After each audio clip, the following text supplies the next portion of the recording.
अभी अभी इसरो की तरफ से इस वक्त की सबसे बड़ी अपडेट निकलकर सामने आया कि चंद्रयान 3 की सफलता के 8 महीने बाद एक और खुशखबरी ज्ञानियों ने कर दिया। कमाल भारत की। चंद्रयान 3 मिशन टीम को अंतरिक्ष अन्वेषण के लिए प्रतिष्ठित 2024 जॉन एल जक्स विगत जूनियर पुरस्कार मिला। चंद्रयान 3 की सफलता के बाद अब दुनिया भारत को लोहा मानने लगे। अब भारतीय वैज्ञानिकों ने मिलकर के एक ऐसी रॉकेट मशीन को बना करके तैयार कर लिया है जिससे भारत दुनिया की स्पेस इंडस्ट्री में अपनी एक अलग और नई पहचान बना सकता है। और सबसे बड़ी बात, भारत ने एक ऐसे समय पर इस मशीन को बनाने का काम शुरू किया है जहां पर रिसेंटली जापान की पहली प्राइवेट सेक्टर की रॉकेट फेल हो। जापान, जो कि तकनीक के मामले में दुनिया का सबसे आधुनिक देश माना जाता है, इसके बावजूद भी अगर जापान जैसे देशों की रॉकेट फेल हो जाए तो जाहिर सी बात है कहीं ना कहीं कुछ लेख ऑनेस्ट टेक्नोलॉजी देखने को मिल रही। वहीं दूसरी तरफ भारत जैसा देश, जिसके लगभग दुनिया में या फिर कहे पश्चिम में पूरी तरीके से आलोचना की जाती है, इसके बावजूद भी हम नई नई तकनीक डेवलप कर रहे हैं। इससे यह साबित होता है कि भारतीय वैज्ञानिकों में कितना ज्यादा पोटेंशियल है। अब बात करते हैं भारतीय वैज्ञानिकों की तरफ। जब लॉन्च की गई इस रॉकेट टेक्नोलॉजी के बारे में भारत दुनिया भर में अपनी नई पहचान बनाने वाला है। दोस्तों, रिसेंटली रिपोर्ट के मुताबिक इसरो हाल ही में यानी कि हिंदुस्तान एरोनॉट लिमिटेड और अनिल यानी कि नेशनल एरोस्पेस लेबोरेटरीज, इन तीनों के जॉइंट वेंचर से भारत के अंदर एक हाइब्रिड इलेक्ट्रिक पॉपुलेशन रॉकेट को बनाने का काम शुरू किया जा चुका है। और सिर्फ इतना ही नहीं, बल्कि इसरो ने साल 2022 में ही इस रॉकेट मोटर को सक्सेसफुली टेस्ट भी कर लिया था। इस रॉकेट इंजन की खासियत, इसे आप एक तरीके का रॉकेट इंजन बोल सकते हैं। इसको इसरो ने 2020 में सक्सेसफुली टेस्ट किया था, जिसने 30 किलो हाइब्रिड रॉकेट मोटर को भारत ने टेस्ट किया। लेकिन इसकी आखिर खासियत क्या है जो इसे नॉर्मल रॉकेट से बिल्कुल अलग बनाता है? जैसा कि इसके नाम में ही जुड़ा हुआ है, ब्रेड रैकेट्स यानी कि सॉलिड फ्यूल और लिक्विड ऑक्सीडम अपेट किया जा सकता है, जिससे इसकी ओवरऑल एफिशिएंसी बढ़ाई जा सकती है। दूसरा, इस टाइप के इंजन के अंदर बहुत सारी चीजें ऑटोमेटिक की जा सकती हैं, जिससे इसके ऊपर कंट्रोल काफी ज्यादा आसान हो। तीसरा बड़ा फायदा कि इससे होने वाले एमिशंस को आसानी से कंट्रोल किया सकता है। नॉर्मल ही जिस फ्यूल का इस्तेमाल किया जाता है उसके तुलना में यह कम कार्बन करता है। और ओवर ने इस प्रोजेक्ट की बात की जाए तो यह स्पेस इंडस्ट्री को सस्टेनेबल ग्रोथ के साथ आगे बढ़ाने वाली है।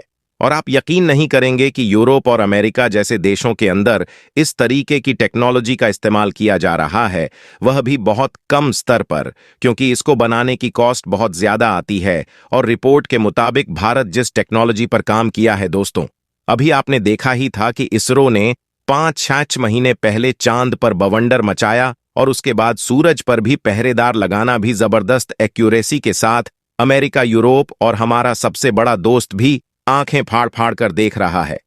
और अब हमारे वज्र ने कुछ ऐसा तूफान मचाने की ठानी है कि चीन भी बाप बाप करने लगा है। दोस्तों, मिशन के लिए C-20 क्रायोजेनिक इंजन का टेस्ट सफल रहा और गगनयान मिशन को लेकर सबसे बड़ी टेंशन हो गई।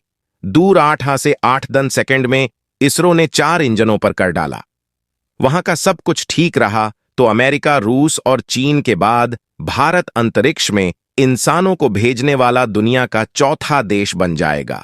दोस्तों, भारत का इस रोग गगनयान मिशन को लेकर हर दिन नई नई दिन सक्सेस हासिल कर रहा है, क्योंकि मिशन ही तय करेगा कि भारतवर्ष का शहंशाह बन सकता है या नहीं। पर स्टोरेज, इससे भारत अरबों डॉलर कमाने का प्लान कर रहा है। यह क्योंकि इसकी पहली सीढ़ी, इसलिए स्पेस टूरिज्म में भारत कितना सफल हो पाएगा या नहीं, यह सब कुछ इसरो का गगनयान मिशन तय करेगा। यानी आप यह मानकर चलिए कि भारत के इसरो ने अब तक चंद्रयान मिशन, मंगलयान या फिर बाकी जितने भी मिशन किए हैं, गगनयान मिशन उन सारे मिशन में सबसे अहम होगी। मिशन में भारत का भविष्य छिपा है। यही कारण है दुनिया भर की तमाम स्पेस एजेंसियां करीब से इस मिशन को करीब से देख रही हैं। आदित्य मिशन को लेकर बिना किसी आंशिक असफलता के लगातार अपने मकसद में आगे बढ़ रहा है।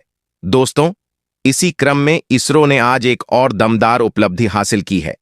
और आज इसरो ने जो हासिल किया है, यकीन मानिए, इस पूरे मिशन की असल फील्ड में यही है।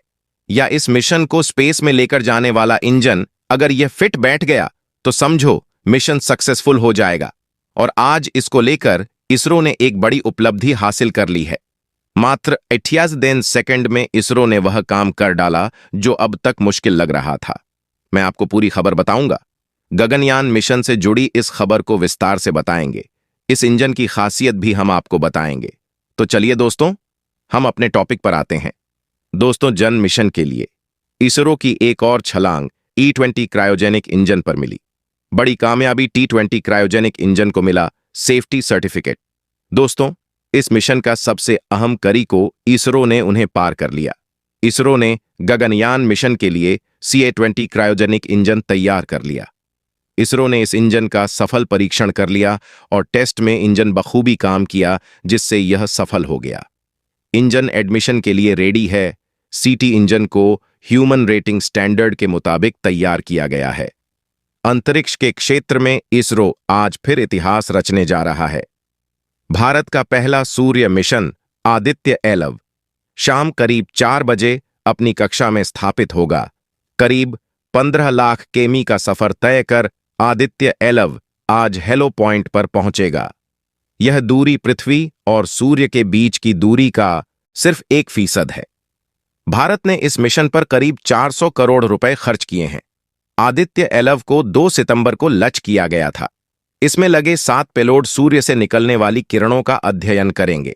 इस मिशन का मुख्य उद्देश्य सौरमंडल में सूर्य के तापमान, सूर्य की सतह पर होने वाली गतिविधियों और सूर्य के धधकने संबंधी गतिविधियों के साथ साथ पृथ्वी के समीप अंतरिक्ष में मौसम संबंधी समस्याओं को समझना है। तो दोस्तों, क्या आप जानते हैं हमारे सूर्य का असली रंग क्या है? मुझे पता है आप में से ज्यादातर लोगों का जवाब पीला, लाल या नारंगी रंग होगा, लेकिन यह सच नहीं है। सूर्य का असली रंग सफेद है, जिसे आप सिर्फ स्पेस में जाकर ही देख सकते हैं। आदित्य-11 स्पेसक्राफ्ट धरती से 15 लाख किलोमीटर दूर से सूरज का अध्ययन करेगा। इस मिशन का सबसे मुश्किल पड़ाव यह होगा जब आदित्य A1 बिंदु पर स्थापित होगा। अब आपके दिमाग में यह सवाल आ रहा होगा कि आखिर वैज्ञानिक इस काम को कैसे अंजाम देगा। दोस्तों, वैज्ञानिकों ने बड़ी ही चतुराई से करने वाला है। यहां से आदित्य-11 का सफर इसके लिए बहुत ज्यादा मुश्किल होने वाला है। आदित्य पर 7 वैज्ञानिक पेलोड तैनात किए गए हैं। इनमें visible emission line coronagraph VLSI, solar ultraviolet imaging telescope EST, solar low energy x-ray spectrometer SoLEXS, high energy L1 orbiting x-ray spectrometer LOVE-O शामिल है। इसके अंतरिक्ष में सफर करते हुए 127 दिन पूरे हो गए। 18 सितंबर से आदित्य ने वैज्ञानिक डाटा एकत्र करना और सूर्य की इमेजिंग शुरू कर दी थी। वैज्ञानिकों को अब तक 11 से सौर ज्वालाओं के high energy X ray full solar disk image मिल चुके हैं। आदित्य-11 के हेलो ऑन ऑर्बिट में पहुंचने के बाद सूट पेलोड सबसे पहले सक्रिय होगा। भारत ने पहली बार सूर्य मिशन लॉन्च किया है। भारत से पहले 22 मिशन सूर्य पर भेजे जा चुके हैं। सूर्य का अध्ययन करने के लिए America, Germany, European space agency शामिल है। बता दें कि सूर्य का अध्ययन करने के लिए सबसे अधिक सूर्य मिशन नासा ने भेजे हैं। नासा ने अकेले 14 सूर्य मिशन भेजे हैं। यूरोपियन स्पेस एजेंसी ने भी नासा के साथ मिलकर 1924 में सूर्य मिशन भेजा था। नासा ने 2001 में जेनेसिस मिशन लॉन्च किया था। इस मिशन का मकसद सूरज के चारों तरफ चक्कर लगाते हुए सौर हवाओं का सैंपल लेना था। दोस्तों, इसरो की कामयाबी के लिए कमेंट बॉक्स में जय हिंद जय इसरो जरूर लिखें।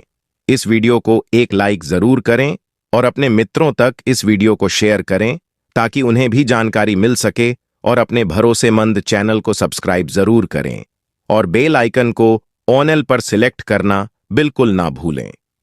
मिलते हैं कि किसी और नॉलेजेबल वीडियो के साथ। इस वीडियो को अंत तक देखने के लिए बहुत बहुत धन्यवाद। भारत के लिए जय हिंद जय भारत जरूर लिखें।